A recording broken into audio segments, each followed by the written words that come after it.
ஸ்ரீ குருப்யோ நமஹ. தெய்வத்தின் குரல் இரண்டாம் பகுதி 74வது தலைப்பு. விவாகம். விவாக வயதும் சட்டமும். உபநயனம் மாதிரி பெண்ணின் 7வது வயசில் கல்யாணம் பண்ண வேண்டும். அப்போதுதான் சரணாகதி புத்தி வரும் என்று சொன்னால் இது இந்த காலத்தில் சாத்தியமா?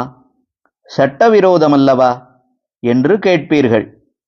ராஜாங்கத்தின் சட்டத்தை மீறு என்று சொல்லக்கூடாதுதான். அப்படி சொல்லவில்லை. சட்ட மறுப்பு, சிவில் டிசொபீடியன்ஸ் என்று இப்போது ஆட்சி நடத்துகிறவர்களே ஒரு காலத்தில் பண்ணி காட்டித்தான் இருக்கிறார்கள். சட்டம் என்று யாரோ எழுதினதற்காக எங்கள் சுதந்திரியத்தை விடமாட்டோம் என்று அப்போது சொன்னார்கள்.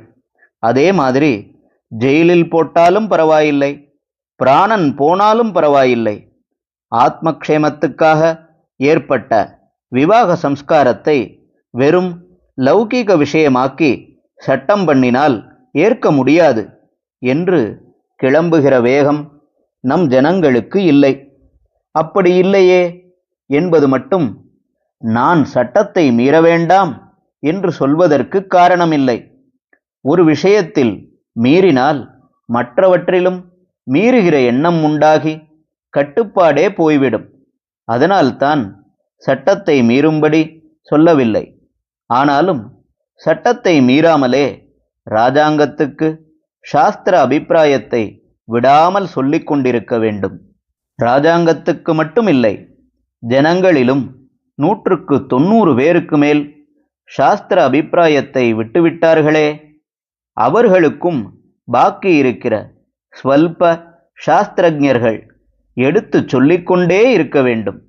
சட்டத்தை மீறாமலே முன்னேற்றம் எத்தனை நிதானமாக ஏற்பட்டாலும் அதனால் மனம் தளராமல் 100 வருஷமானாலும் ஆகட்டும், இன்னும் அதிகமானாலும் ஆகட்டும், உன்னதமான இந்த தேசாச்சாரம் மறுபடி பழக்கத்தில் வரப்பண்ணுவதற்கு நம்மால் ஆனதை சாந்தமான வழியிலேயே செய்வோம் என்று செய்ய வேண்டும். பலனை பார்க்க நாம் உயிரோடு இருக்க வேண்டும் என்பதில்லை. 1000 வருஷத்துக்கு அப்புறம்தான் பலன் உண்டாகும் என்றாலும் அதற்கு இப்போதே நம்மாலான விதையை போட்டுவிட வேண்டும். எத்தனத்தை இப்போது ஆரம்பித்தால்தான் என்றைக்கோ ஒரு நாளாவது பலன் கிடைக்கும். பிரயத்னமே இல்லாவிட்டால் என்றைக்கும் பலன் ஏற்பட முடியாதல்லவா? விதையே போடாவிட்டால் எப்படி மரம் உண்டாகும்? தர்மசாஸ்திரமே பெரிய சட்டம் என்று ராஜாங்கத்தாருக்கும் பொது ஜனங்களுக்கும் புரியும்படியாக ஹிதமான முறையில் பை பெர்சுவேஷன் வற்புறுத்தி கொண்டே இருக்க வேண்டும். ஹரஹர சங்கர, ஜெய ஜெய சங்கர. தெய்வத்தின் குரல் மேலும் ஒலிக்கும்.